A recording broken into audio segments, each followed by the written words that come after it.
Hi, I'm Leanne Ely. I'm a nutritionist, a New York Times best-selling author, and some people even say I'm a life coach. I started the Daily Dish Show to share my story, my truth, and my journey to vibrancy, and to inspire others to do the same.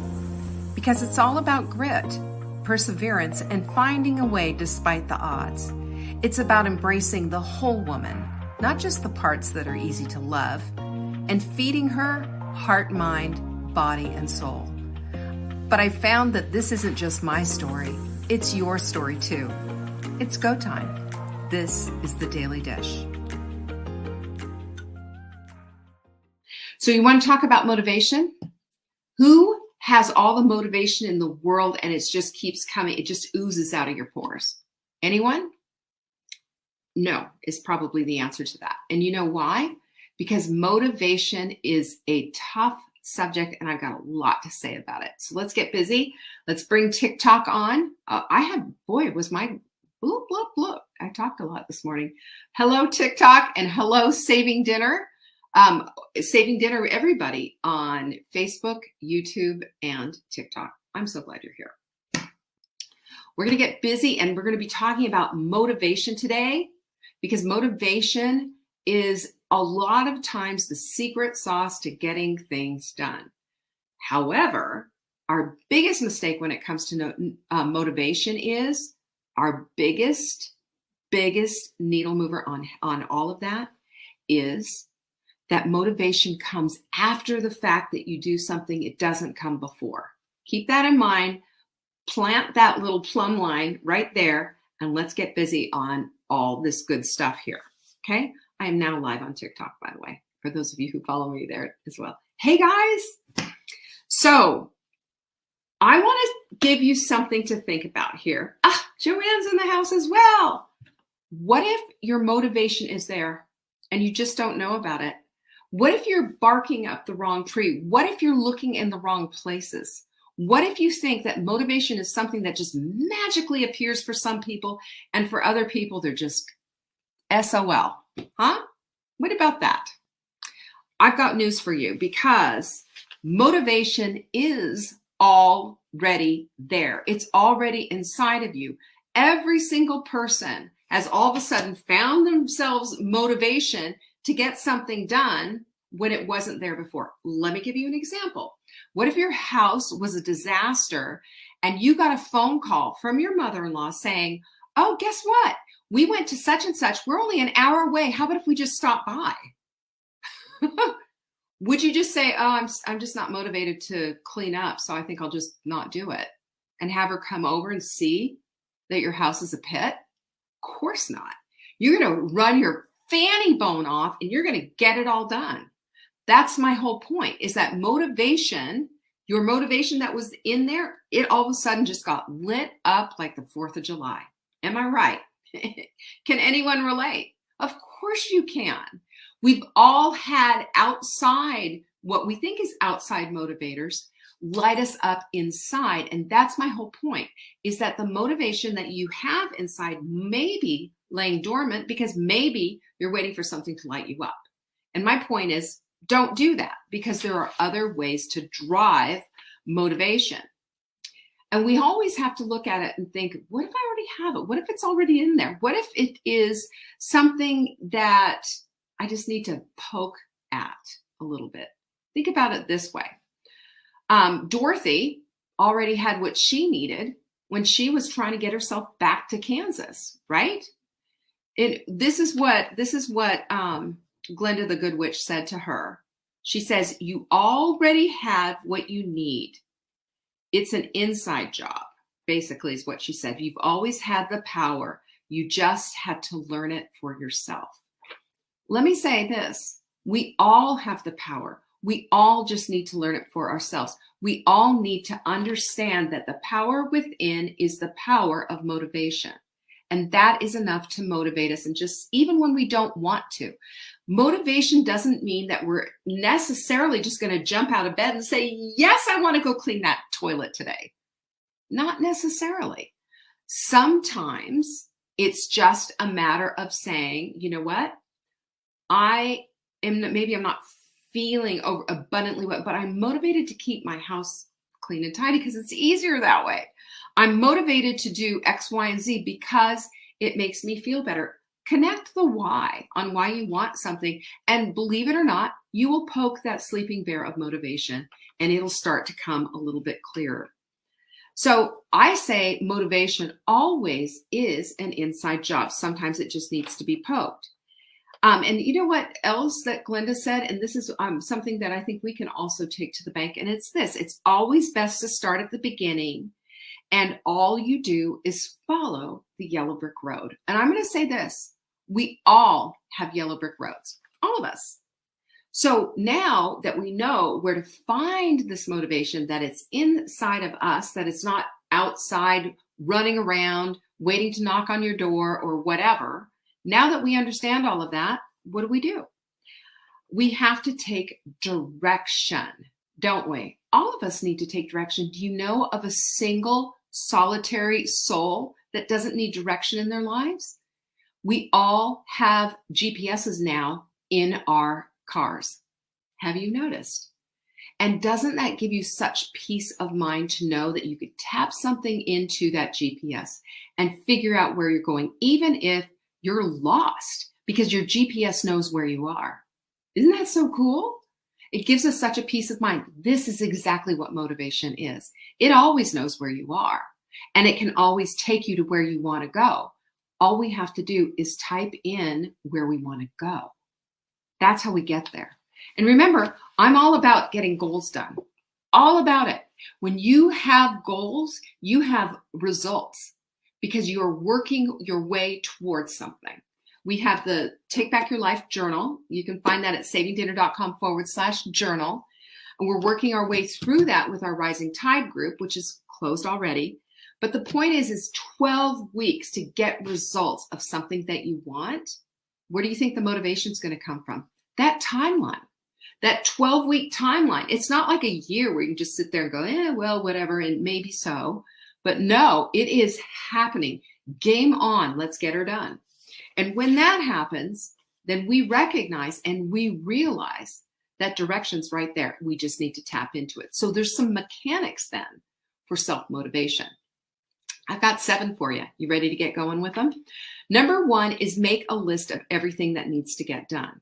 Now, I call this a brain dump, just letting it all hang out. Don't worry about categorizing it. And some of these things are not even going to make it to your immediate list. Some of these things are just stuff that's been brewing in the back of your head. My whole philosophy is that when we have all that stuff in our heads and it's just sitting there nagging us and we don't take the time to write it down, then what happens is that that's going to take up a greater proportion of our brains. And we need to empty that stuff out so we can fill our brains with solutions instead of problems. That's how we get solution oriented. We've written it down. We acknowledge it. There it is, and there's a whole brain pinch your, finger thing when you're writing everything out by hand. Always write things out by hand. It makes a better connection with your brain. You're going to start thinking, I promise you, the solutions that you come up with are incredible. It's something you would have never thought of. And think about this for a minute. Have you noticed that when you start to write things down, things start to get done a whole lot better than if you didn't? Number 2, one of the big things that I do, and I could show you right now on my calendar, except there's a big bunch of stuff on top of it. And that is to treat your what it is that you need to do like a doctor's appointment. Actually schedule time for it. When you start scheduling time for things that you need to get done, then oh my goodness, you're going to follow. You're going to find direction. Not only are you going to find direction, you're going to find the motivation.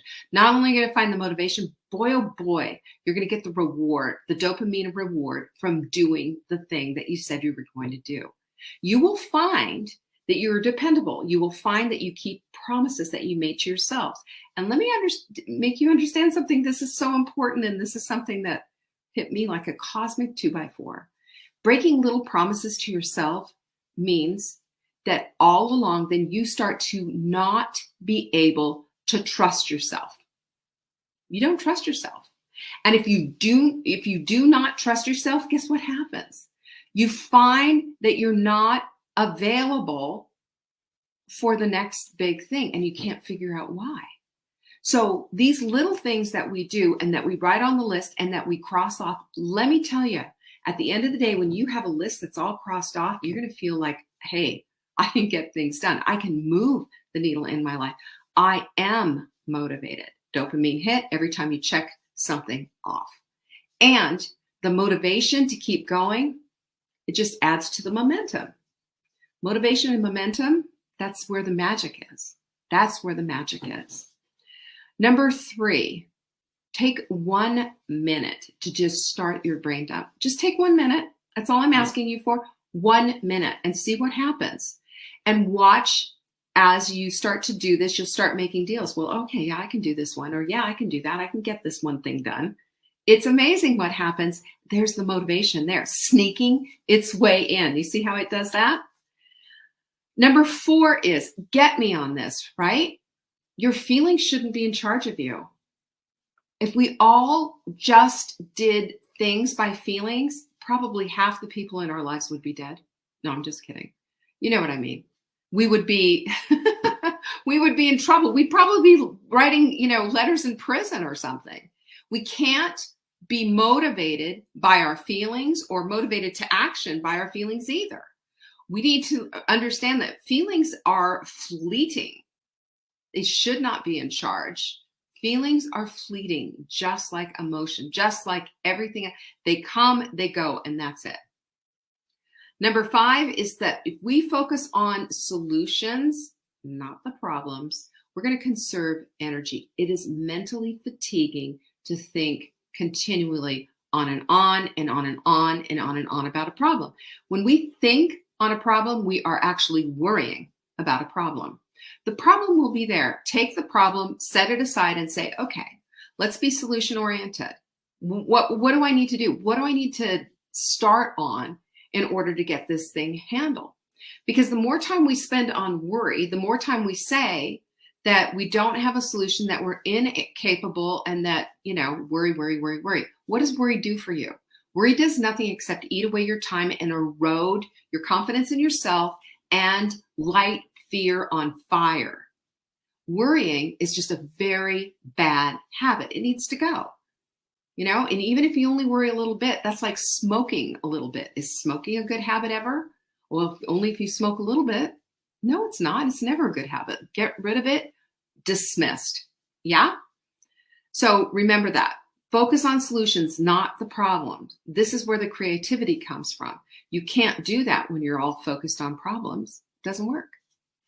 Number 6, food is information and it's directly going to influence you. Remember what happens? You can inflame your brain or you can cool it down. You can feed it or you can stifle it. Food is information. So make sure that what's on the end of your fork is something that's genuinely going to feed you heart, mind, body, and soul. I promise you, you'll feel better about yourself. Always. Number 7. Eat your frogs first. Mark Twain very famously said that when you have a lot to do every day, eat the frog first. And if you have way too much to do, then eat the ugly one first. So in other words, what he's saying is that do the hardest thing that you have to do first. Get on that. Sometimes that's something that you just want to procrastinate and push off. But I'm going to tell you something, that underneath that procrastinated task that you don't want to do is your motivation. It's under a pile of papers right here. That's where it's sitting. And once you get going and once you get started, anybody pinkies up on this one? Have you noticed how much better you feel about yourself and how much more momentum you have and that it just keeps going? That's the beauty of momentum that is encouraged right along with motivation. So remember this, that motivation is as fleeting as feelings. They come and they go. You know what motivates you. And what I'm trying to do is to stop the speeding train here and make sure that you're not going to be motivated by something really negative. Like somebody, like a doctor is sitting across the desk from you and saying, I got some bad news for you. Or that you get, that you're so tired and so sick and tired that you can't do the things that you used to be able to do. or that that you get a photo back and you're thinking, oh my gosh, is that me? And yes, ma'am, it is you. We don't want that kind of motivation. We want motivation that doesn't make us fearful, but takes us to the place of courage and takes us to the place of, yes, I can do that. And yes, I can be more. And yes, I am called to such a life as this. I am living here on purpose and for purpose. Be motivated by that. Be motivated by the fact that you have been tapped on the shoulder and you have been called by name to be here, right now. You are fearfully and wonderfully made. Don't you ever, ever forget about that. And I want to say one more thing. Believe in yourself. Believe in yourself.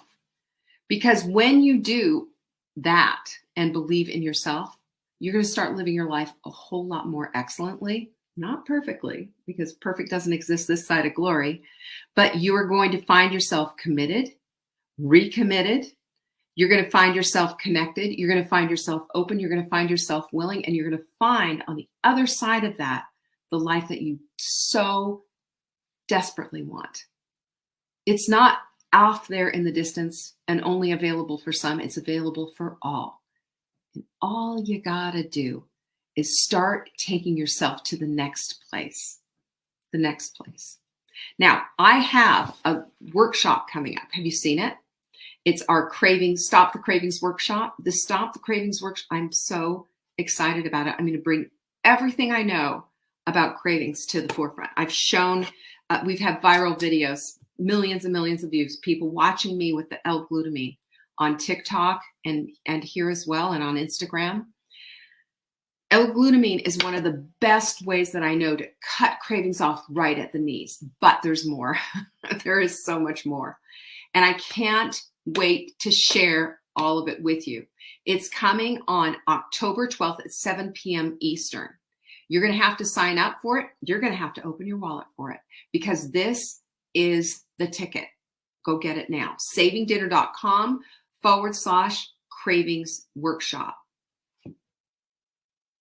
I think on YouTube, I think we have a bad link there, Jenny, for Saving Dinner on YouTube, on Facebook. It's savingdinner.com/cravings workshop. I hope you're going to be there because this is really going to be so helpful. Mana I can't say your name, Pasul. Thank you so much for being here. I really appreciate it. And if there's anything that I can ever do for you, you can always reach out and ask for help. I'm available for you here. support@savingdinner.com, and I will take care of you. That's a promise. Peace be with you. I'll see you shortly. Tomorrow, as a matter of fact, at 1 p.m. Eastern. I'll be here. Bye-bye. Thank you for joining me today. You can find me on TikTok for daily tips to help support your most vibrant life. And remember, you are the author of your own story. Until next time.